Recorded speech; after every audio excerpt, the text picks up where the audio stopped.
Find Your Dream Job, the podcast that helps you get hired, have the career you want, and make a difference in life. I'm your host, Mac Pritchard. I'm also the founder of Mac's List. It's a job board in the Pacific Northwest that helps people find fulfilling careers.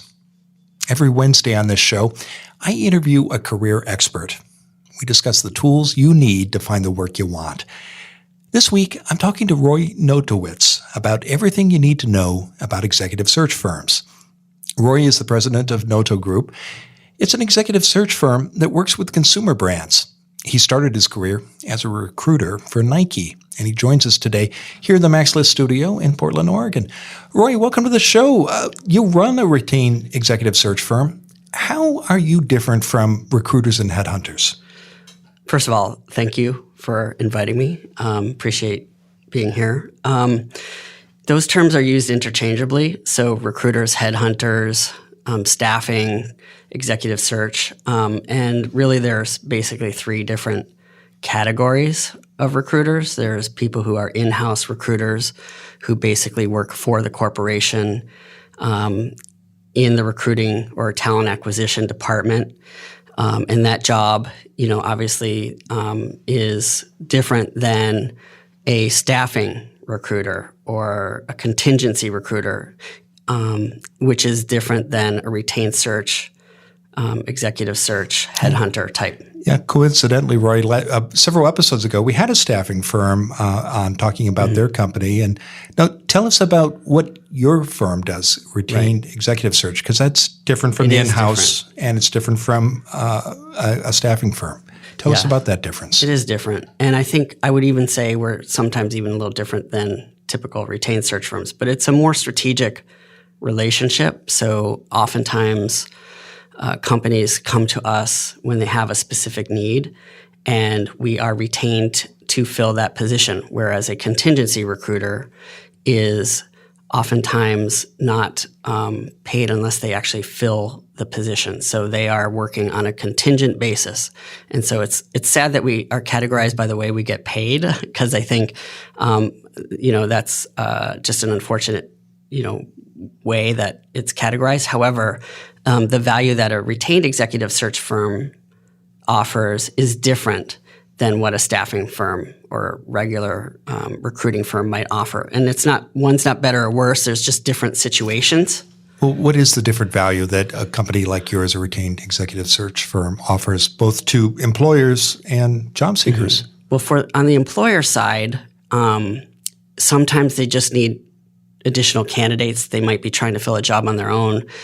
Staffing firms tend to work very quickly to generate candidates, and they have a lot of job orders, and they're working on a lot of them at once. And so the downside to that is they can only work on it for a certain amount of time. They have oftentimes less information and less context for the organization. And so that is where the retained search firm comes in and understands the culture, where the company wants to go, how it wants to get there.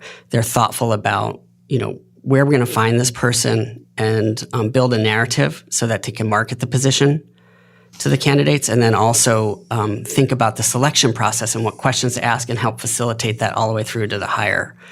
Okay. Much more hands-on and involved.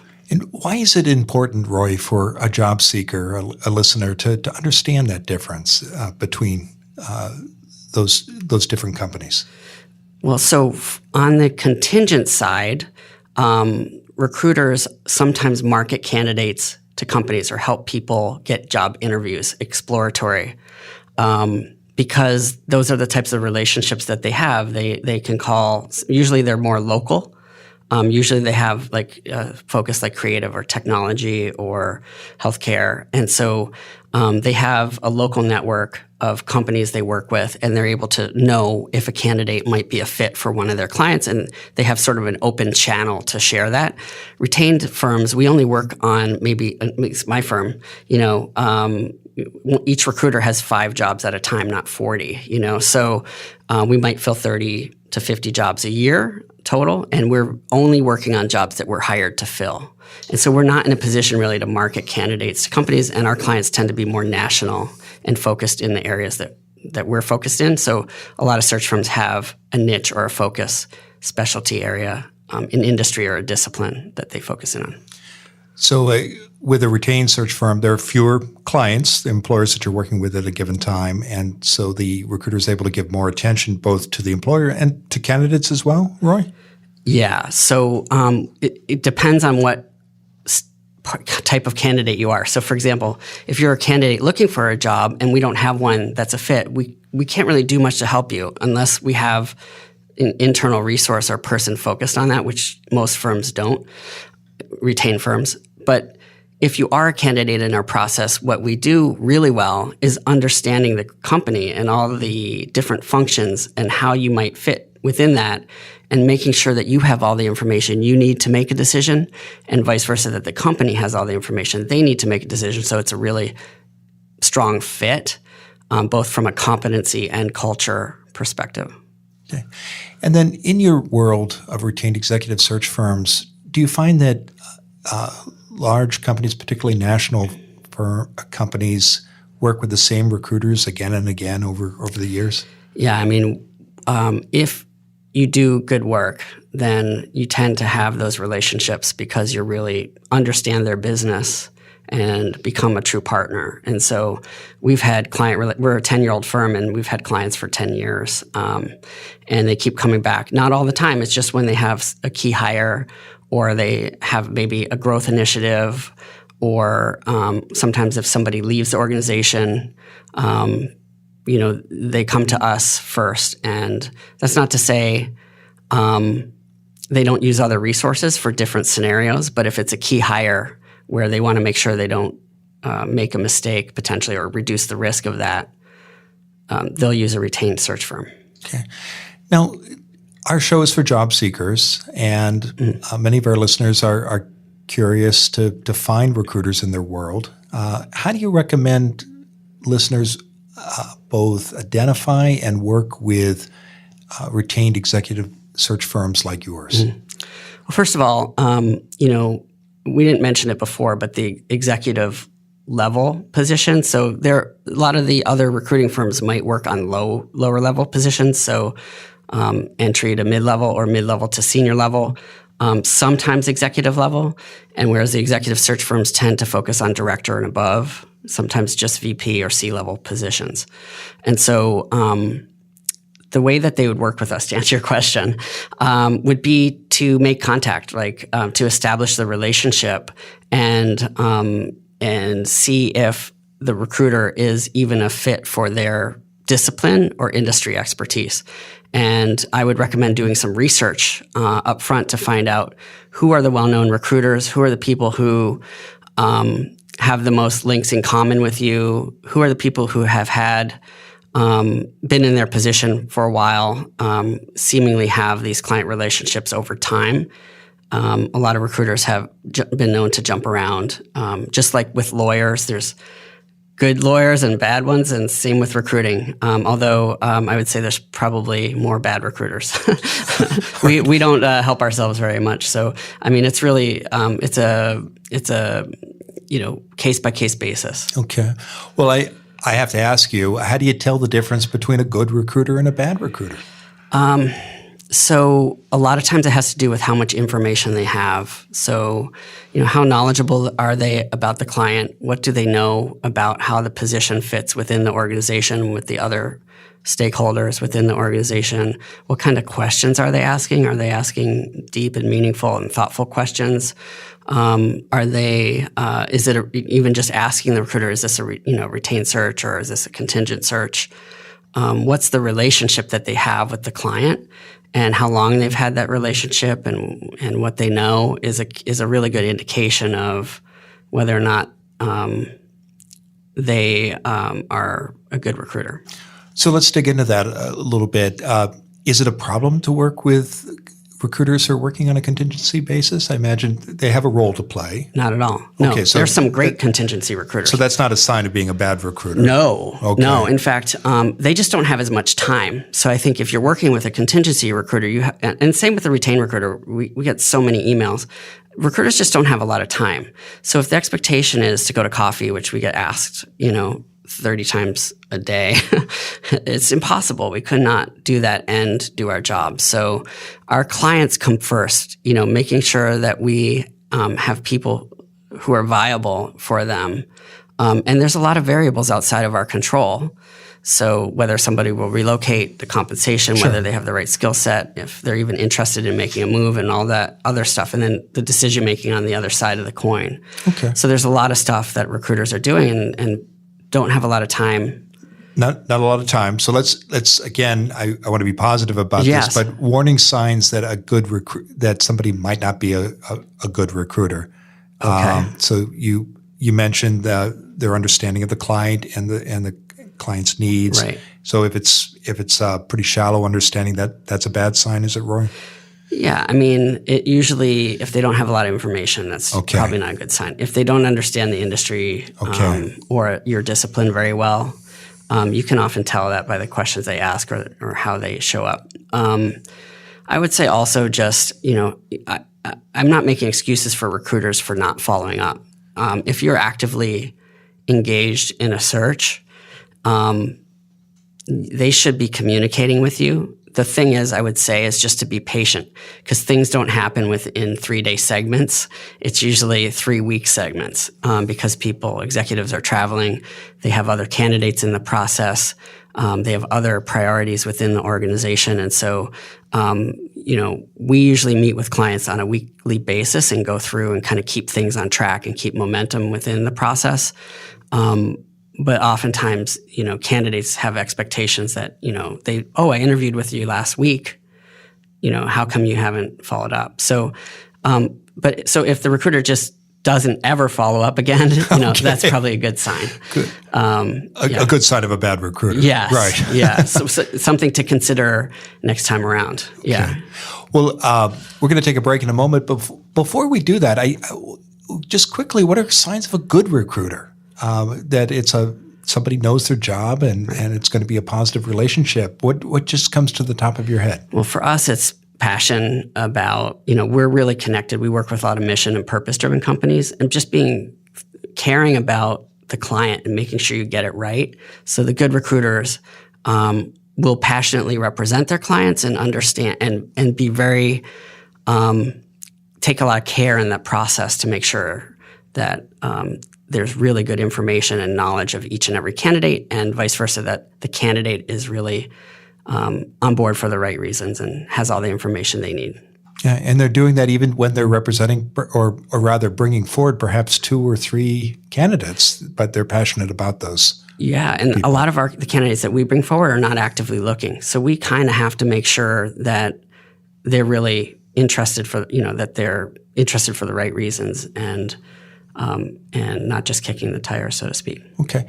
Well, Roy, we're going to take a quick break. And when we come back, I want to continue the conversation about working with retained executive search firms, and particularly a question you said you get asked all the time, which is, can people take you out to coffee? And I know people do that because they want to build a relationship with you, your colleagues, and companies like yours. And I'm wondering what the right way to build that relationship might be. So hold that thought, and we'll be back after this break. It's the night before your vacation. You've packed your suitcase, printed your plane tickets, and arranged your ride to the airport. Do you know where you're going in the morning? Of course you do. You want to make the most of your vacation. So you pick a destination and you make a plan. You need to do the same in a job hunt. And I've got a free guide that can help. It's called Finding Focus in Your Job Search. Get your copy today. Go to maxlist.org/focus. A job search is a journey. And as with any good trip, you need to know where you want to go. Otherwise, once you start a new job, you may discover you don't want to be there at all. Don't make that mistake. Go to maxlist.org/focus. Without a clear goal, you make a job search more difficult and painful. That's because it's hard to convince an employer you're the best applicant when you're not sure yourself what you want. Once you have a career goal, you'll have more confidence, and you can focus your time and energy on the jobs that excite you, as well as emphasize the skills and experiences your target employers want. Get your free copy today of Finding Focus in Your Job Search. Go to maxlist.org/focus. Now, let's get back to the show.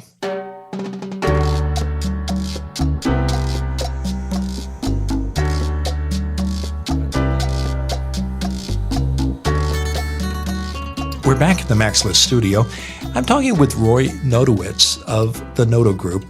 Roy, before the break, we were talking about how to build relationships with executive search firms like yours, because I know people struggle with this, and often the default request is, hey, Roy, can we get together for coffee, or can I pick your brain? Why isn't that the right way to build a relationship, Roy, and what's the better way to do it? Well, for retained executive search firms in particular, or retained recruiters, it's because we like to get to know people when we have something we're really exploring with them, an opportunity, and that's where we really get to know their magic superpowers and their talents and them as a person, and what their career aspirations are. And so we spend a lot of time doing that with candidates that are in process for existing opportunities. But leading up to that, I might know people for several years.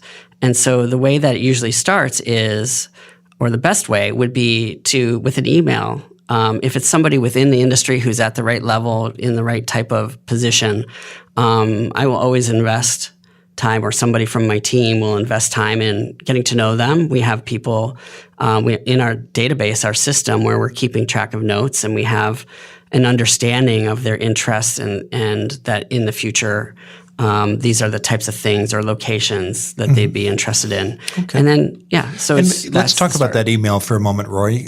So I work in your industry. I know you're in the consumer goods space, particularly athletic and outdoor wear and other brands. And I want to get an executive position in your field.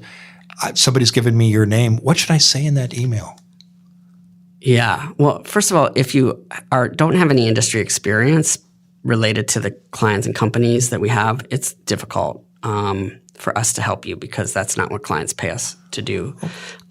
And it's so for career switchers, it's challenging. It's challenging. But for I've helped people do that, but it's not. I do that on the side for if I have time. But I think it's making sure that your experience is relevant and communicating that concisely. So you don't find a recruiter in your world, not somebody who works in another sector, and it's the sector you want to be in. I found you. I want to continue to work in that world. And I'm getting ready to hit send on that email. What should that message say? Well, first of all, it's helpful if you can share a little bit of information about your background and what your strengths are as a candidate. But I would say keep it to 3 bullet points. If there's a personal connection, like if somebody referred you, that's always something that's helpful. And you can look on LinkedIn and find there's a lot of people who are connected to recruiters. And so if you see somebody that you know well connected to that recruiter or multiple people, you can start getting information about that recruiter and getting a little bit more knowledge about them. And that might help you communicate something interesting or meaningful or a connection that you might have with them. And what is your ask in that email? You're introducing yourself. You're talking about your accomplishments and experiences. And should the author simply say, please keep me in mind for future opportunities, or should they ask for a phone call or a meeting? How do you begin to build that relationship with someone like you? Yeah, I mean, I think it's okay to ask for a touch base call, maybe a 15-minute call. I like to use this Calendly app where you can schedule 15 minutes. You could send them a link that's really helpful for them to just quickly look at their calendar. It's the back and forth scheduling that's really hard. And more than 15 minutes, 5 to 15 minutes is hard. So if you can keep it short, just a quick phone call or touch base, that's probably the best way to go. And what's the purpose of that call? Once you've made it easy, you've been clear about who you are, what you want to do next, and you've asked for just a quick phone call. You provided the Calendly app, which is an online scheduling tool for those who might not be familiar with it. And once you get that recruiter on the phone, what is it you want to walk away from that conversation with? I think it's having them understand your strengths and having them sort of get to know you a little bit. So you don't have to have a huge goal other than I think it's helpful to have some questions prepared, specifically if you have thoughts about how to position yourself. I think it's really important, especially to have, if you don't have like a focus, you really can't arrive at a destination, a job that you want in the future unless you know what that address is. And so if you need help clarifying that, or if you need help positioning yourself within the industry the proper way, if you're trying to, sort of move laterally into a different function and to get new, fresh experience, you can ask recruiters any kind of question related to work, job, career stuff. But I think it's helpful to think that out in advance and maybe even send an agenda in advance. You don't really have meetings without agendas typically. So I think it's helpful to have an agenda in mind. Is there a typical agenda you'd recommend for a listener who's going to have a call like this? Well, first, it's just to get to know the recruiter. I think people like to share information about where they work or who they work with or how, their firm. It's good to remember that recruiters are also trying to build relationships with hiring executives. And oftentimes, we only get calls when people are looking and not the reverse. So if you really want to have a relationship, I think it's good to have a two-way relationship, thinking about what is it that the recruiter is interested in, whether it's topics, information that you can send to them, or client relationships that, people in the industry who might be good contacts for hiring, and just also candidate leads. So if you look on their website and see what jobs they have open, if there's one that fits your skill set or competencies, then definitely bring that up first and foremost, and then or other people you might know for those jobs. So think about what you, the candidate, might do for the recruiter. I'm curious, Roy, how often do people say in these calls or conversations, "Hey, Roy, what can I do for you?" It does happen, and I think that's great. And do you think, is that a good thing to say? Yeah, I mean, as long as it's authentic and you actually follow through with it. And at the same time, I don't have very high expectations. I know and I understand that they're looking, for what might be next. Sometimes they're urgent looking, and other times it's a long-term strategy. And I think for retained search firms, just remember it's a long-term strategy. There's people I've known 20 years I haven't placed, and there's people I've known 20 years that I've placed 3 times.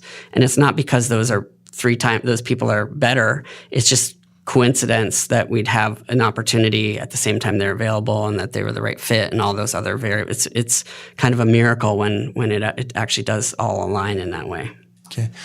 So after you have that phone call, what happens next? Should you try to check in with a retained executive search recruiter regularly? Should you wait to hear back? How do you see people maintain these relationships over a period of 5, 10, even 20 years?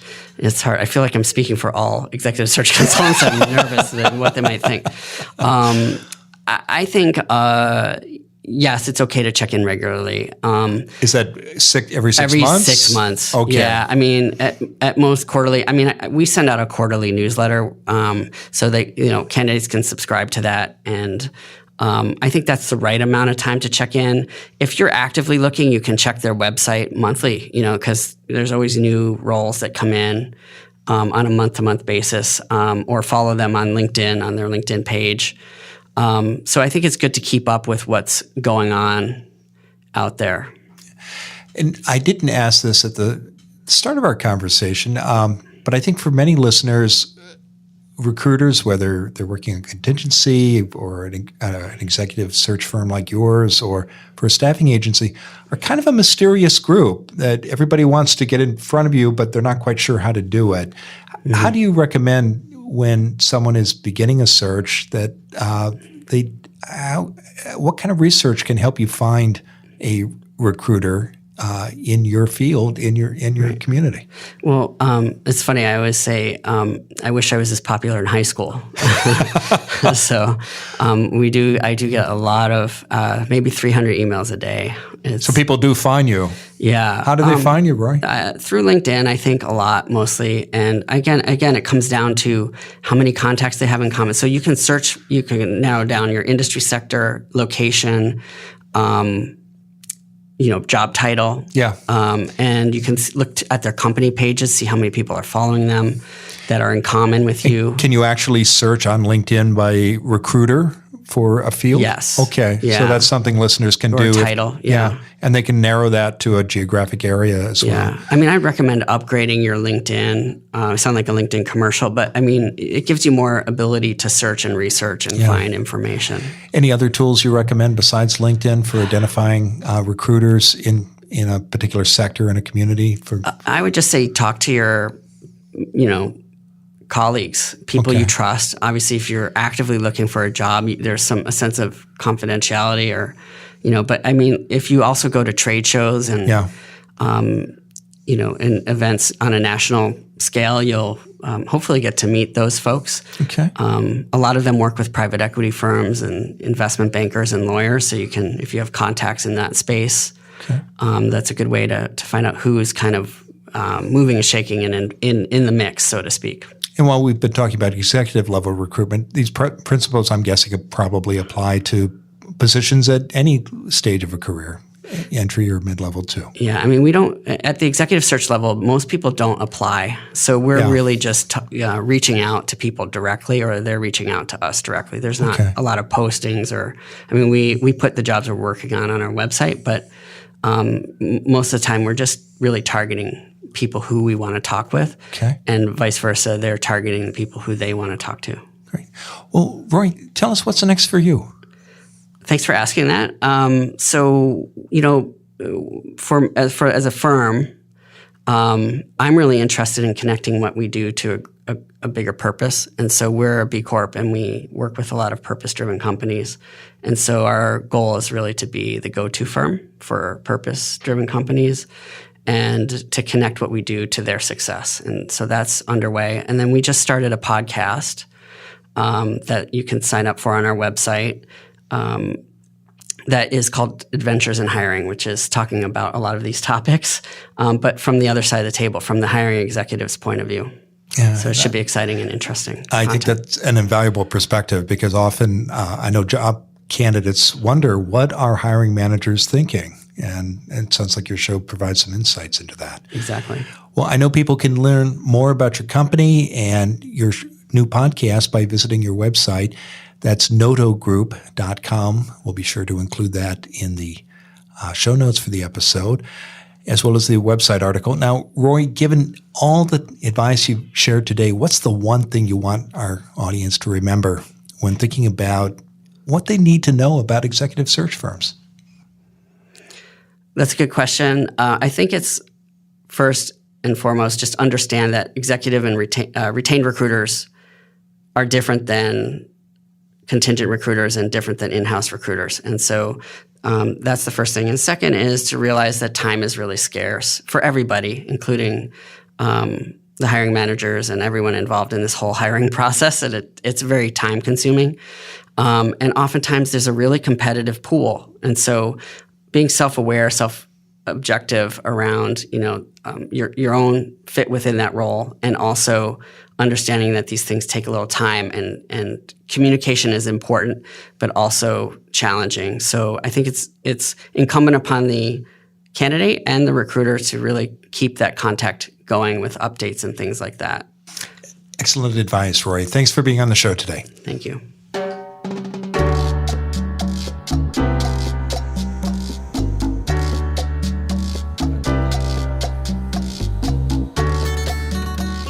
Here's the most important point I took away from my conversation with Roy, and that's the importance of knowing what you want and building a relationship with the recruiters in your world that can pay dividends over the years. And I love the specificity of Roy's advice about how to find a recruiter and then connect with them in that introductory phone call, and do it in a way that makes it easy for the recruiter to say yes, and then having clear expectations about how you can continue that relationship. And sometimes it might be years before it pays off, but it also, as Roy shared, he's had clients who've he's been able to place in multiple jobs over the course of a decade or two. So that was terrific advice, and it all begins with having clear focus about what you want. And if you're struggling with focus and getting clear about your goals for your job search, check out our free resource, Finding Focus in Your Job Search. You can get it today. Go to the MaxList website, maxlist.org/focus, and download your free copy. You'll get a free step-by-step guide to setting goals. Again, that's maxlist.org/focus. Well, thanks for listening to this week's episode of Find Your Dream Job. And join us next Wednesday. Our guest expert will be Rachel Boehm. She'll explain how to own the room in a job interview. Until next time, thanks for letting us help you find your dream job.